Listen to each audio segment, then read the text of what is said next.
नमस्ते। स्वागत है आपका एक ऐसे सफर पर जहां हम इतिहास की किताबों से बाहर निकलकर प्राचीन कथाओं के नए अर्थ खोजेंगे। आज हम रामायण की बात करेंगे, लेकिन एक अलग नजरिए से।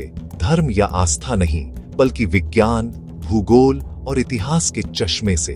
सोचिए, अगर रामायण सिर्फ एक धार्मिक ग्रंथ नहीं, बल्कि एक गुप्त भूगोलिक दस्तावेज हो। सोचिए, अगर रामायण सिर्फ श्री राम, सीता, रावण की कहानी नहीं, बल्कि हजारों साल पुराना एक छुपा हुआ वर्ल्ड मैप हो। क्या हो अगर इसमें छुपे संकेत हमें उस समय की दुनिया की असली तस्वीर दिखाते हो? कुछ रिसर्चर्स इसे सुग्रीव का एटलस कहते हैं।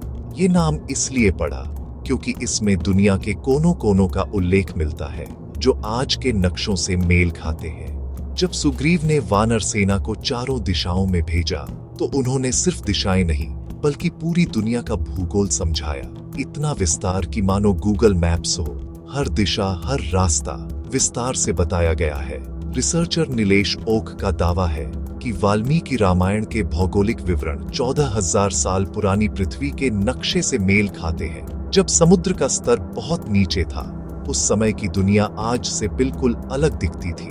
सुग्रीव के बताए रास्ते आज के इंडोनेशिया, दक्षिण अमेरिका, अंटार्कटिका, यूरोप और आर्कटिक तक पहुंचते हैं।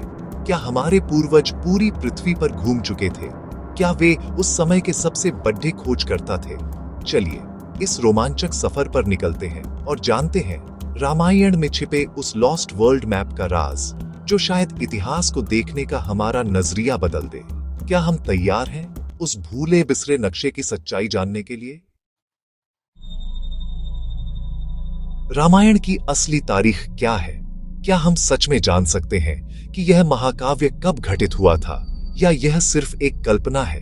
नीलेश ओक के मुताबिक रामायण की घटनाएं 14,000 साल पहले, यानी 12,209 ईसा पूर्व में घटी थीं।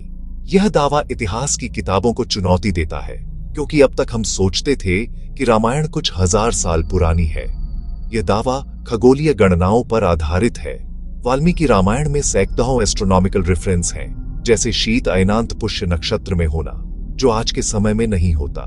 इन खगोलीय संकेतों को समझना आसान नहीं है, लेकिन ये संकेत हमें उस समय के आकाश की झलक दिखाते हैं। जब इन विवरणों को एस्ट्रोनॉमी सॉफ्टवेयर से जांचा गया, तो वही तारीख सामने आई।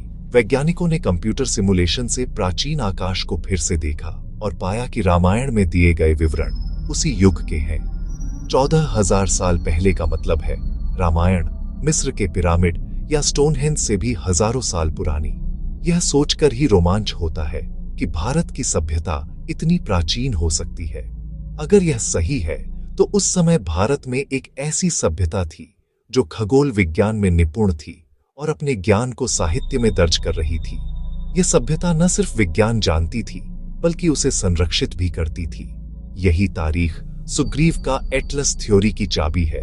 अब हमें आज का नहीं, उस समय का नक्शा देखना होगा। हमें इतिहास को नए नजरिए से देखना पड़ेगा। यहीं से शुरू होती है हमारी असली खोज, हिम युग की उस खोई हुई दुनिया की, जहां सभ्यता, विज्ञान और रहस्य एक साथ छुपे हैं। क्या हम उस युग की सच्चाई तक पहुंच पाएंगे? 14,000 साल पहले पृथ्वी हिमयुग के अंतिम दौर में थी। धरती का बड़ा हिस्सा बर्फ से ढका था और समुद्र का स्तर आज से करीब 400 फीट नीचे था। इसका मतलब आज के द्वीप तब मुख्य भूमि से जुड़े थे। Indonesia, Malaysia, Australia, New Guinea सब एक बड़े भूभाग का हिस्सा थे। भारत श्रीलंका के बीच का राम सेतु और भी चौड़ा और स्पष्ट रहा होगा।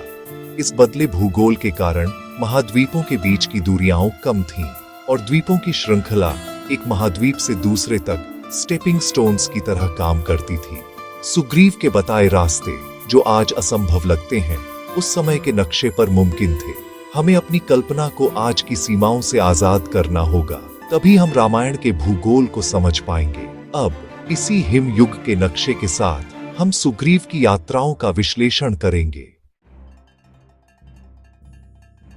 सुग्रीव ने पूरब की यात्रा के लिए अपने सेनापति को भेजा, एक ऐसा मिशन जो इतिहास में दर्ज हो गया। गंगा, ब्रह्मपुत्र पार कर इंडोनेशिया के यवद्वीप, जावा और सुवर्ण द्वीप, सुमात्रा तक ये यात्रा न केवल भौगोलिक थी बल्कि सांस्कृतिक और ऐतिहासिक धरोहरों का भी प्रतीक थी।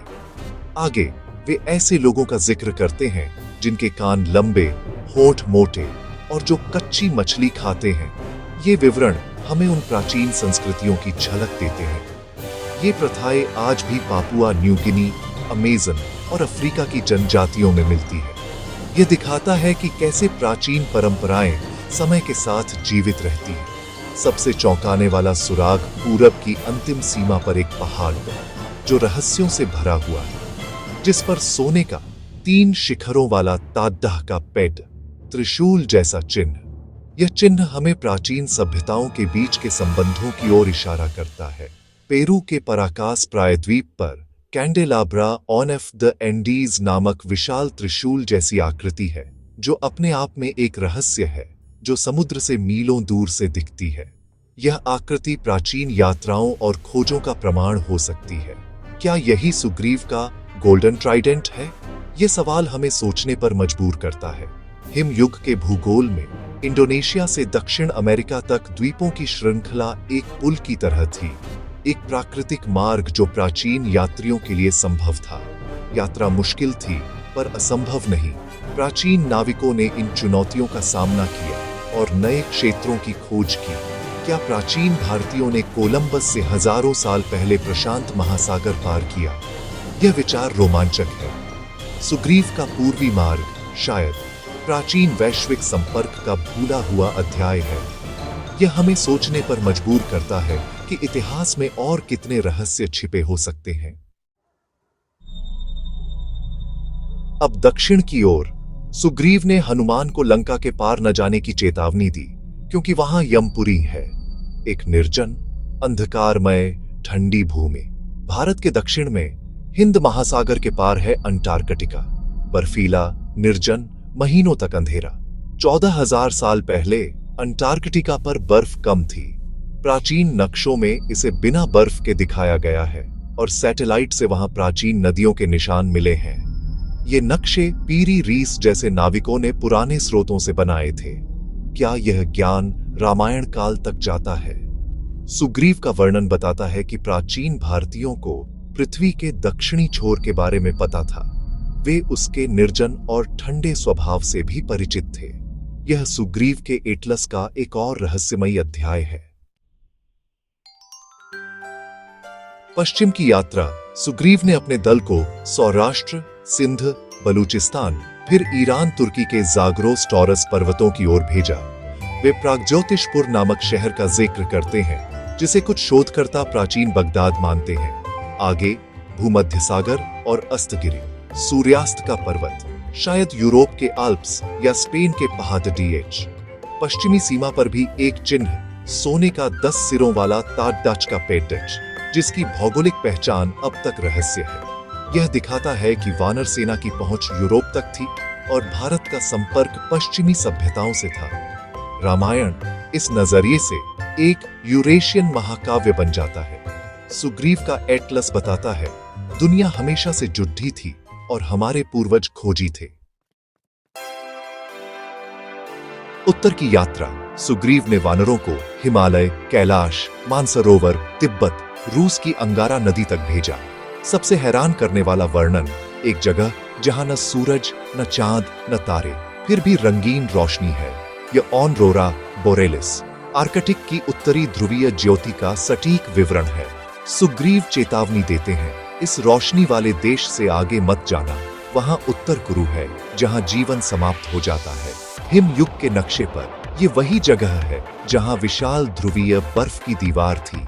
ये दिखाता है कि प्राचीन भारतीयों को आर्कटिक सर्कल, ऑरोरा बोरेलिस और हिम युग की सीमाओं का ज्ञान था।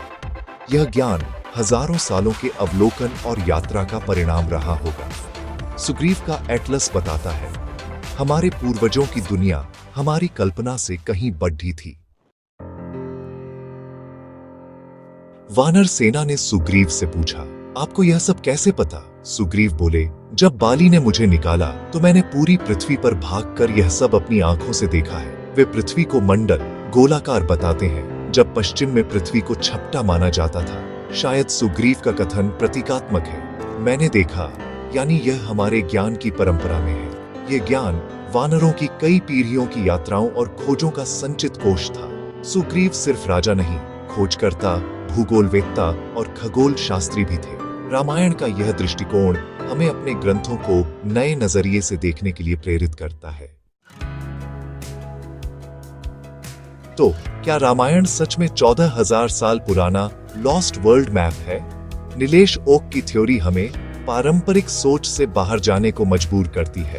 पूरब में पेरू का कैंडेलाब्रा, दक्षिण में अंटार्कटिका, पश्चिम में यूरोप, उत्तर में ऑनरोरा बोरेलिस, ये सब महज संयोग नहीं लगते। आलोचक कहते हैं और ठोस सबूत चाहिए, लेकिन यह थ्योरी हमें अपने ग्रंथों को सिर्फ धार्मिक नहीं, ज्ञान विज्ञान के खजाने के रूप में देखने को प्रेरित करती है। क्या हमारे पूर्वजों ने अपने ज्ञान को कहानियों में छुपा दिया था ताकि वह समय की मार झेल सके? जवाब हाँ या ना में देना जल्दबाजी होगी, लेकिन यह थ्योरी एक दरवाजा खोलती है अपने इतिहास और पहचान को नए सम्मान और जिज्ञासा से देखने का।